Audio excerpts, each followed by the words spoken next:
الشيطان الرجيم بسم الله الرحمن الرحيم. حاضرین اکرام، کل ہم جھوٹے یعنی کسی کا استعمال شدہ شے کے متعلق ہم نے کل سماعت کیا تھا کہ اگر انسان جب کسی پانی کو استعمال کر لے تو وہ جھوٹا پانی ہو جاتا، تو اس کا حکم کیا ہے، کل ہم نے اس کو سنا. اب آج ہمارے اور آپ کے جو مسائل ہے تیمم کے متعلق ہے. تیمم کیا ہے؟ تو جس وقت پانی کی کمی ہو، پانی میسر نہ ہو اور یا کوئی ایسی بیماری میں مبتلا ہو جس میں پانی کا استعمال کرنا ضرر ہے، اس سے جانی نقصان ہے، تو اس صورت میں تیمم کی اجازت ہے.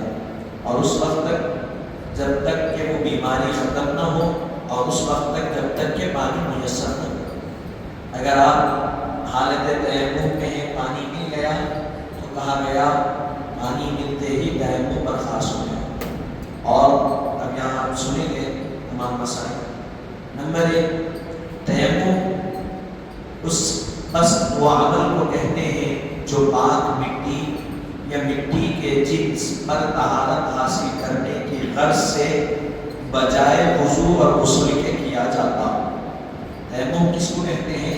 اس قصد عمل کو کہتے ہیں، اس قصد کو، اس عمل کو کہتے ہیں جو پاک مٹی یا مٹی کے جنس سے کوئی چیز بنی ہو، اس سے طہارت حاصل کرنے کو تیمم کہا جاتا ہے. اس سے بجائے وضو یا غسل کے جو کیا جاتا ہے اس کو کہتے ہیں تیمم. دوسرے نمبر پر کہا جا رہا ہے تیمم میں 3 فرائض ہیں. تیمم میں 3 فرض ہیں، 3 فرائض ہیں. نمبر 1 پر تیمم کی نیت کرنا، پہلے تیمم کی نیت کرنا. دوسرے نمبر پر ہے دونوں ہاتھ پاک مٹی پر مار کر منہ پر ملنا. تیسرے نمبر پر ہے دونوں ہاتھ پاک مٹی پر مار کر باہم کوہنیوں سمیت ملنا، یعنی دونوں ہاتھوں کو کوہنیوں سمیت ملنا. یہ ہو گیا تیمم.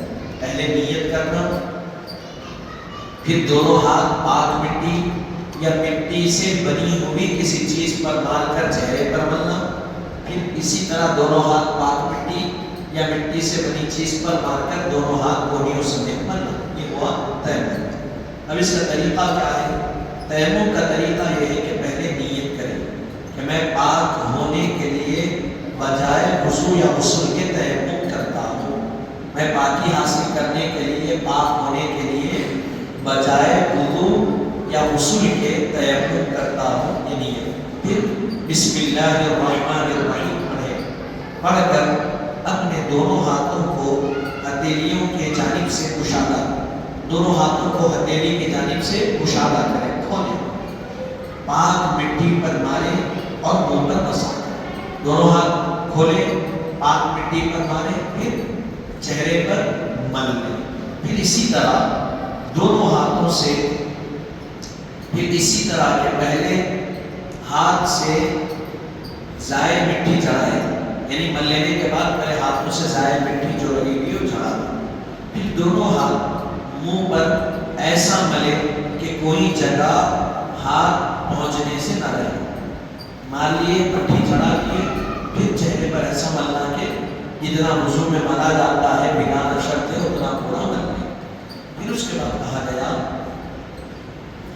پھر اسی طرح دونوں ہاتھوں کو پاک مٹی پر مار کر باہم دونوں ہاتھ کوہنیوں سمیت ایسا ملے کہ کوئی جگہ باقی نہ رہے. اسی طرح دونوں ہاتھ پاک مٹی یا مٹی سے بنی چیز پر مار کر دونوں ہاتھوں کو کوہنی تک مل لیں گے. اس طرح کی کوئی بھی جگہ اس میں باقی نہ رہے ملنے میں، اچھی طرح مل لینا. بس تیمم ہو گئے. یہ کر لیں گے، تیمم ہو گئے. اب ترتیب بتلائی جا رہی ہے. پہلے مسا کم از کم 3 سے زائد انگلیوں سے کرنا چاہیے. مسا جب کریں گے تو کم سے کم 3 انگلی، تو 3 انگلی سے زائد انگلیوں سے مسا کریں.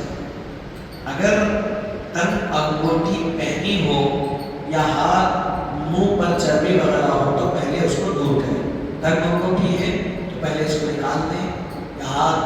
پہ کہیں چربی لگی ہوئی ہے، تیل ہے، تو پہلے اس کو دور کر دیں۔ پھر اس کے بعد کہا گیا تیسرے نمبر پر ایک ہی تیمم و وضو اور غسل دونوں کے لیے اگر دونوں کی نیت کی جائے تو کافی، ایک ہی تیمم وضو اور غسل دونوں کے لیے کافی ہے، بشرطے کہ نیت دونوں کی جائے۔ پھر اس کے بعد چوتھے نمبر پر کہا جا رہا ہے پاک مٹی یا مٹی کی جنس کی چیزیں مثلاً پتھر، کنکر، ریت، چونا وغیرہ، ان سب پر تیمم درست ہے۔ کس پر درست ہے؟ پتھر پر، پتھر سے تیمم کیا جا سکتا، کنکر ہے، ریتی ہے یا چونا، دیوار مٹی کی بنی کر لے سکتے اس سے۔ لیکن جو چیز مٹی کی نہ ہو مثلاً سونا، چاندی، لوہا، لکڑی، کپڑا وغیرہ، ان پر تیمم درست نہیں۔ جو چیز مٹی کی نہیں ہے، سونے کی چیز ہو یا چاندی کی ہو، لوہے کی ہو، لکڑی کی ہو، کپڑے کی ہو، ان پر تیمم نہیں کیا جا سکتا، ان پر تیمم درست نہیں۔ ہاں اگر ان پر غبار جم جائے تو پھر درست نہیں۔ سونا رکھا ہوا ہے، اس پہ دھول جم گئی اور اتنی جم گئی کہ نظر آ رہا تو وہ دھول پہ ہاتھ مار کے تیمم کر سکتے ہیں۔ پھر اس کے بعد پانچویں نمبر پر ان صورتوں میں تیمم کرنا درست ہے۔ کن کن صورتوں میں تیمم کر سکتے ہیں تو یہ بتا، اگر سفر میں یا گاؤں سے باہر 1 میل تک پانی نہ ملے، سفر میں ہے یا گاؤں ہے پانی نہیں ہے تو 1 میل کی مسافت تک پانی تلاش کرنا، نہ ملے تیمم کرنا۔ بیماری کے باعث یا بیماری کے پیدا یا زیادہ ہونے کے خوف سے پانی کا استعمال نہ کرنا، بیماری کی وجہ سے یا پھر پانی کے استعمال کرنے سے خوف ہے کہ بیماری پیدا ہوئی نہیں ہے لیکن خوف ہے کہ بیماری ہو جائے گی، تو ایسی صورت میں پانی کے استعمال سے بچنے کے لیے تیمم کیا جا سکتا ہے۔ پانی میں جانے میں کوئی ضرر یعنی دشمن اور درندے کا خوف، پانی ہے آپ کو معلوم ہے اس جگہ تک پہنچ گئے وہاں کنواں ہے پانی ملے گا، لیکن آپ یہاں سے نکل کے وہاں جا رہے ہیں، راستے میں دشمن ہے اور ڈر ہے کہ وہ آپ کو ختم کر دے گا، یا راستے میں موذی جانور ملے گا، درندہ جو انسان کو کھا جاتا ہے، مار دیتا ہے، ڈر ہے، تو کہا گیا ان 2 صورتوں میں اپنی جان کو خطرے میں ڈالنے کے بجائے پانی حاصل کرنے اور وضو کرنے کے بجائے تیمم کر لینا درست ہے۔ آپ سوچئے جب اسلام میں ڈر ہے کہ کوئی مارنے والا ہے، جانور ہے، تو اس سے بچنے کے لیے تیمم بتلایا گیا ہے تاکہ اپنی جان کو تم خطرے میں نہ ڈالو، تو پھر جو اپنی جان کو خود ختم کر دیتے ہیں، شہید یعنی پھانسی لگا دیتے ہیں، جلا لیتے ہیں، آپ سوچئے ان کے ساتھ اللہ تعالیٰ کیا حال کرے گا۔ پھر آگے کہا گیا ڈول رسی موجود نہ ہو، جب پہنچ گئے لیکن نہ ڈول ہے نہ رسی ہے، پانی کیسا نکالیں گے؟ چلو رسی ہے اس کو بھگا دیں گے، نکلے بعد تر کر کے کر سکتے ہو، ڈول ہے تو سینک کے بھگا دیں گے، دونوں چیزیں بھی نہیں ہے، پانی اندر ہے، کیا کنویں میں اندر اتر جائیں گے؟ نہیں اتریں گے، نکل نہیں سکیں گے۔ ایسی صورت میں تیمم کیا جا سکتا ہے۔ پانی صرف پینے کے لیے، صرف اتنا پانی ہے کہ جو پینے کے لیے، زندہ رہنے کے لیے کافی اتنا پانی ہے، اس سے زیادہ نہیں ہے تو تیمم کر سکتے ہیں۔ عید، عیدین یا جنازے کی نماز فوت ہونے کا اندیشہ، نماز جنازہ چل رہی ہے، آپ کو معلوم اب میں وضو کروں گا تو نماز جنازہ چھوٹ جائے، یا عید کی جماعت ٹھہر گئی، آپ کو معلوم ہے وضو کروں گا تو عید کی نماز ٹھہر جائے گی، ان 2 صورتوں میں بھی تیمم کی اجازت ہے۔ جماعت کو حاصل کرنے کے لیے، نماز کو حاصل کرنے کے لیے ان 2 صورتوں میں تیمم کر لینا شریعت میں جائز ہے۔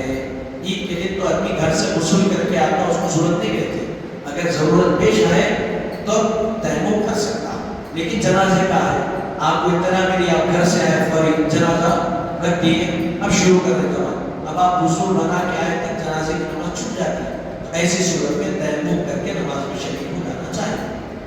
پھر اس کے بعد چھٹویں اور آخری چیز بتلائی گئی، جن چیزوں سے وضو ٹوٹتا ہے ان سے وضو کا تیمم، اور جن چیزوں سے غسل واجب ہوتا ہے ان سے غسل کا تیمم ٹوٹ جاتا ہے۔ ان کے علاوہ کافی پانی کا ملنا یا عذر کا ہٹ جانا بھی تیمم کو توڑ دیتا، یعنی آپ وضو کے بجائے تیمم کریں، غسل کے بجائے تیمم کریں۔ تو وضو جن چیزوں سے ٹوٹتا ہے ان چیزوں سے جو وضو کے لیے تیمم کرے وہ بھی ٹوٹ جاتا، غسل جن چیزوں سے فرض ہوتا ٹوٹتا ہے ان چیزوں سے غسل کا تیمم بھی ٹوٹ جاتا عام بات۔ اسی طرح پانی مل گیا، کافی پانی مل گیا، سہولت سے استعمال کرتے، نجات کا خطرہ ہے، اس پہ جانے کی قدرت آپ کو ہے، صلاحیت آپ رکھتے ہیں، استعمال کر سکتے، کوئی بیماری کا ڈر نہیں، کسی چیز کا ڈر نہیں، ایسی صورت میں بھی کہا گیا تیمم ٹوٹ جاتا ہے۔ فارسی میں کہا جاتا ہے آپ آمد تیمم برخاست، پانی مل گیا، پانی آ گیا، تیمم ختم ہو۔ تو یہ تیمم کے شرائط ہیں جن کا جاننا ہمارے لیے ضروری ہے۔ کبھی کوئی بیماری میں مبتلا، بخار آ گیا، شدید بخار، آپ کو جانا ہو رہا شدید، ایسی صورت میں کیا نماز ترک کر دیں گے؟ آپ نہیں کریں گے، نماز تو ترک نہیں کرنا۔ آپ کو اگر ٹھہرنے کی صلاحیت نہیں ہے تو بیٹھ کے پڑھنا، بیٹھنے کی صلاحیت نہیں ہے تو لیٹ کے پڑھنا، لیٹنے کی بھی نہیں ہے تو اشاروں سے پڑھنا، لیکن نماز ترک نہیں کرنا۔ اب وضو نہیں کر سکتے، جاڑے میں وضو کرے تو اور زیادہ بڑھنے کا ڈر، بخار میں وضو کرے تو بذا وقت ڈر رہتا ہے کہ بخار بڑھ کے اور زیادہ ہو، تو ایسی صورت میں تیمم کر کے نماز پڑھنا، لیکن نماز نہیں چھوڑنا، یہ مطلب ہے۔ تو یہ تیمم کے مسائل تھے جس کو ہم نے سنا، آج سماعت کیا۔ اب یہاں سے نجاست کے مسائل آ رہے ہیں، یعنی نجاست کیا ہے، نجاست کس کو کہتے ہیں، اس کے مسائل ہیں، کل ختم ہو جائیں گے، وہ بھی مختصر ہے، پھر اس کے بعد نماز جنازہ کا طریقہ اور اس کے مسائل ہیں۔ انشاءاللہ تعالی ہم روزانہ ایک ایک چیز اگر طویل ہے تو کم، مختصر ہے تو ایک چیز سننے کی کوشش کریں گے۔